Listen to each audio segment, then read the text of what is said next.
In Super Smash Bros. Melee, every character has their own unique Break the Target stage.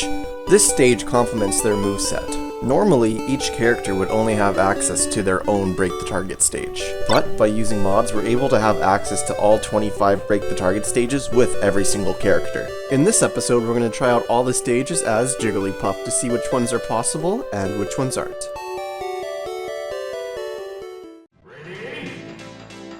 Alright, now we got Jigglypuff here, the last character that was in Smash 64. And Jigglypuff is one of the most interesting characters to do this challenge with because of her shield jump. For those of you that don't know, when Jigglypuff's shield breaks, she launches super high into the air. And during my video of board the platforms with unintended characters, this became extremely useful. So I'm wondering how often we're going to end up using that in this. Ready, go! Jigglypuff is pretty similar to Kirby, arguably has better vertical movement because of her shield break, and has better horizontal movement because of her punching. I'm very curious how this one's gonna go.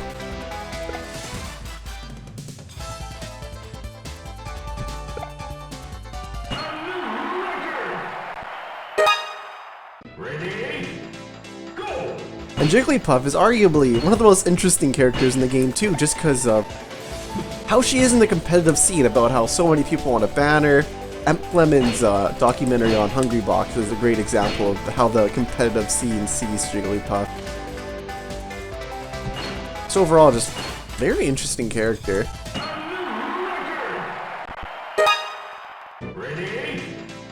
Jigglypuff was kind of a weird addition to the series, because if you look at the roster from Smash 64, having Jigglypuff in just really didn't make that much sense, but if you look at the similarities to Kirby, they most likely just used Jigglypuff as kind of a clone character of Kirby, since they could reuse some of the model and the jumping mechanics of Kirby.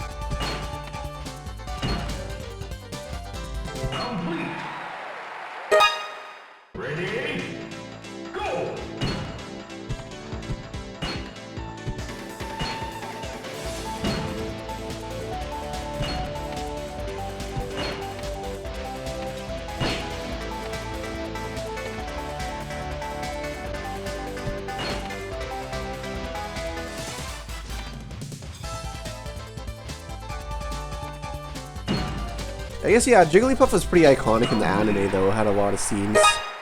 Ready, go! I find it kind of cool that Jigglypuff has the added fairy type now, so it's one of the original Pokemon that got changed.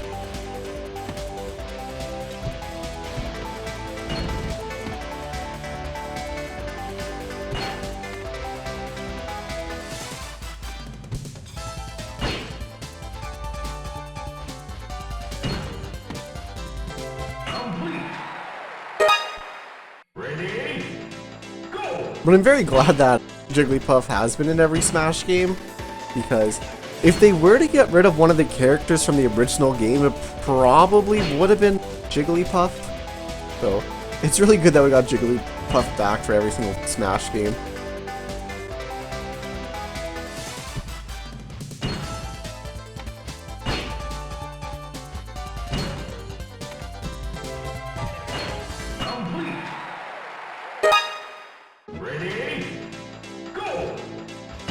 Oh, it definitely feels weird that there's only 9 episodes left of this series. It seems like I just started it.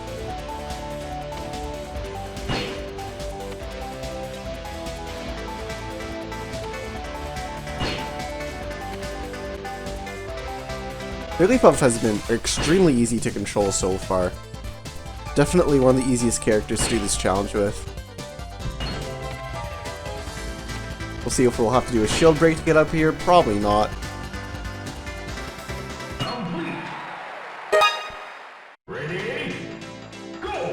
So on the Pikachu episode, I talked a little bit how I'm kind of a Gen 1er. It's definitely my favorite generation.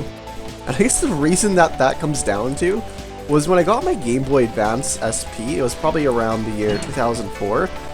And at the time, Pokemon Blue at EB Games was only $5, so I was thinking $5 for a Game Boy game, that's pretty good compared to Pokemon Ruby for like $40, so I just went with the cheaper option.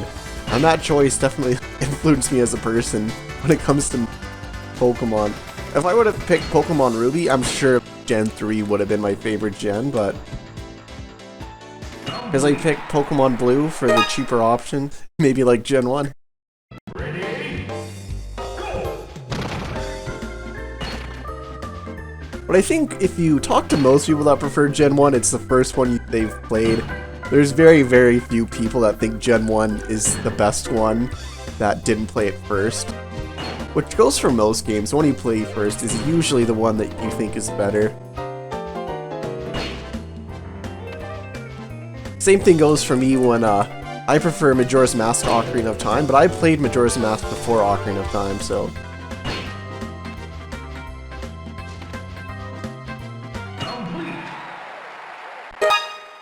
Ready? Go! For me, having the perspective of playing Majora's Mask first, it made Ocarina of Time seem a lot worse than I played it, because the best thing about Majora's Mask is obviously like the masks, having the bunny hood and the Goron masks and all the transformations, and then you go and play Ocarina of Time, and the mask screen is replaced with the screen to equip different swords and different tunics and different boots, and the tunic and boots just don't really compare to the masks in my opinion. Ready? Go!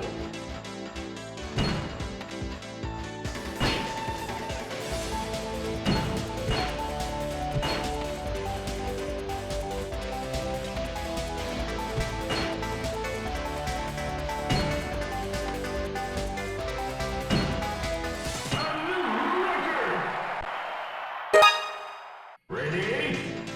Go! Now for Zelda stage here. It's another really good Legend of Zelda game is Phantom Hourglass. I really enjoyed that one too for the DS.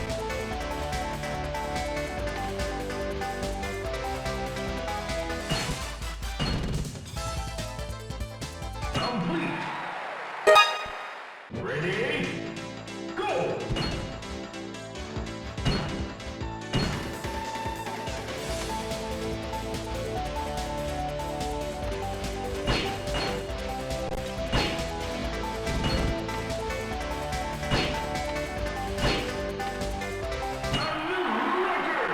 Oh, just getting so many new records this round. Ready? Go! It's weird. Usually every single character, I'm always wondering how they're going to do on Jigglypuff's stage, but this time you don't even have to worry about Jigglypuff's stage, so...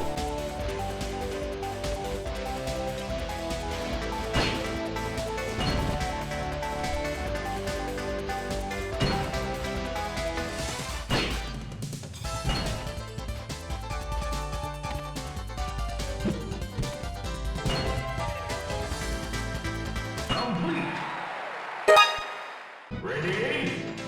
Go! Right now, Mewtwo's here. And Mewtwo is going to be next episode. I honestly haven't played as Mewtwo that much, like, I really do not know what to expect, to be honest. Because usually, before I play a character, I kind of know how it's going to go in a sense. But Mewtwo, I think it'll be pretty up in the air. I honestly forget how good his recovery is. Ready? Go! One move that I haven't used, and probably won't use, are most of Jigglypuff's B moves, other than her side B. Her Sing I didn't use. I hit one target with the rest already in one of them, if anybody noticed, but I probably won't do the roll either. Ready? Go!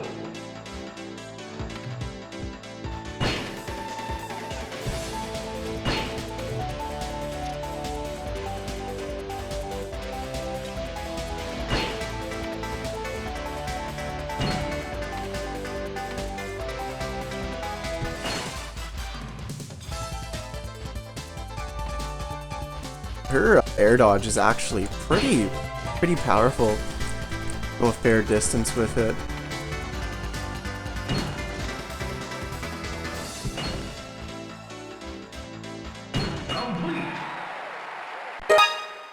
Ready?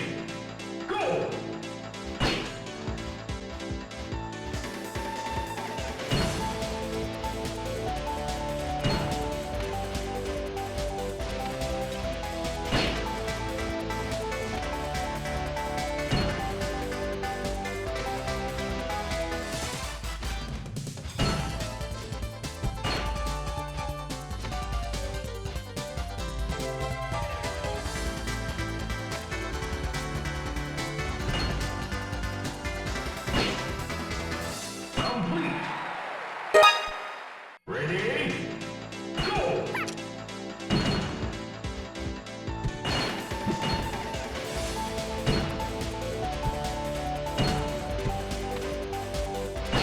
Alright, just last one.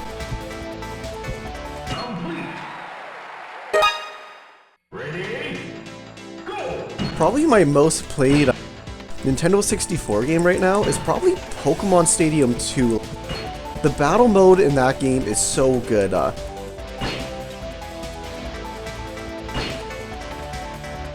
then when you play 2-player with a friend, you both get 6 random Pokemon. You gotta choose between 3. And just having matches like that is honestly so much fun.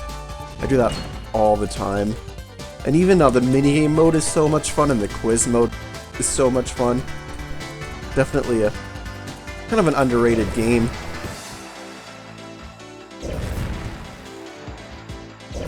Kind of want to make some Pokemon Stadium 2 videos on this channel, but I don't really know what to do with. Ready? Go! Alright, Young Lynx, the moment of truth. Is this gonna work?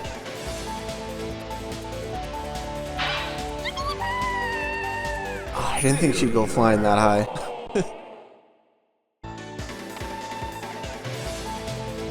Sadly, it looks like we can't do Young Lynx. Failure. Ready? Go! I really thought Jigglypuff would have been able to do Young Lynx, but I guess not.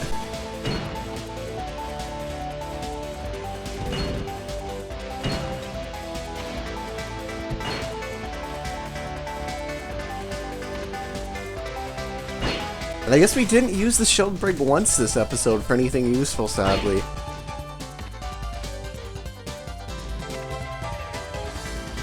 Complete. Ready? Go! Alright, actually, Jigglypuff's back air. Yeah, that can definitely reach it. That has a rank hitbox.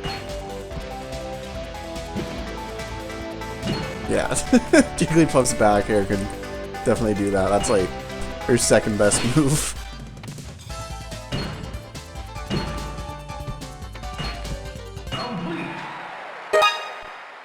Well, that's it for Jigglypuff. Sadly, we couldn't get out of Young Link's pit, but other than that, Jigglypuff did really well. Thank you guys so much for checking out this video. If you could leave a like or maybe even subscribe, I would greatly appreciate it. And I hope that you guys all have a great day.